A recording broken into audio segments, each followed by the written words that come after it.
Section 313 Vaisampayana continued, commanded by the Lord of Justice to thus spend in disguise the 13th year of non-discovery, the high-souled Pandavas, observant of vows, and having truth for prowess, sat before those learned and vow-observing ascetics, that from regard were dwelling with them in their exile in the forest.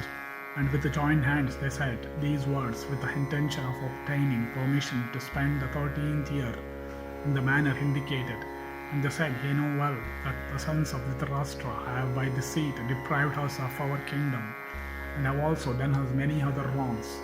We have passed 12 years in the forest in great affliction. The 13th year only which we are to spend unrecognized, yet remaineth. It behoveth you to permit us now to spend this year in concealment.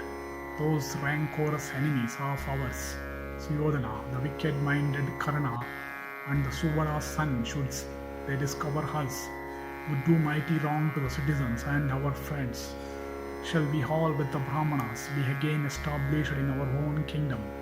Having said this, that pure-spirited son of Dharma, King Yudhisthira, overwhelmed with grief and with accents choked in tears, swooned away. Thereupon the Brahmanas, together with his brothers, began to cheer him up. Then Dhaumya spake unto the king these words, fraught with mighty meaning. O king, thou art learned and capable of bearing privations, art firm in promise, and of subdued sense. Men of such stamp are not overwhelmed by any calamity whatever. Even the highest souled gods themselves have wandered over various places in disguise for the purpose of overcoming foes. Indra, for the purpose of overcoming his foes, dwelt in disguise in the asylum of Giriprastha in Nishada, and thus attained his hand before taking his birth in the womb of Aditi. Vishnu, for the purpose of destroying the Daityas, passed a long time unrecognized, assuming the form of Ayagriva, horse-necked. Then, out disguising himself in the form of a dwarf, he by his prowess deprived Vali of his kingdom, and been heard by thee. And thou hast also heard how Uttasana, entering into water and remaining in concealment, achieved the purpose of the gods. And O thou, versed in duty, thou hast heard how Hari, with the view of overcoming his foes, entered into Sakra's thunderbolt and lay concealed there. And O sinless one, thou art heard of the office the regenerate Rishi Aurva at one time performed for the gods, remaining concealed in his mother's womb.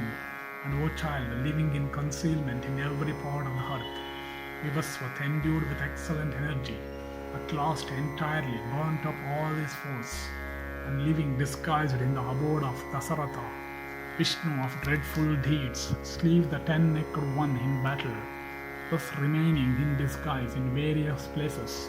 High-souled persons have before this conquered their enemies in battle. Thus cheered by these words of Dhaumya, the virtuous Yudhisthira, relying on his own wisdom, and also that acquired from the scriptures, regained his composure. And that foremost of strong persons, the mighty armed Bhimasena, endued with great strength, encouraging the king greatly, spake these words, looking up to thy face for permission. The wielder of the Gandiva, acting according to his sense of duty, hath not yet, O king, shown any rashness, and although fully able to destroy the foe, Nakula and Sahadeva of dreadful prowess have been ever prevented by me. Never shall we swerve from that in which thou wilt engage us. Do thou tell us what is to be done. We shall speedily conquer our enemies. When Bhimasena had said this, the Brahmanas uttered benedictions on the Bharatas, and then obtaining their permission went to their respective quarters.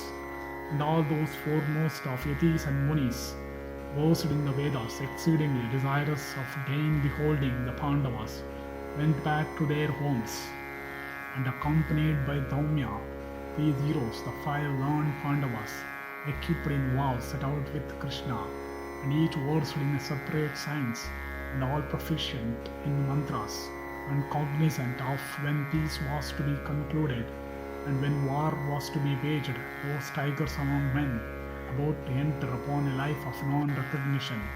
The next day proceeded for a cruise and sat themselves down with the view of taking counsel of each other. Thus endeth 313th section in the Araneya Parva of the Vana Parva.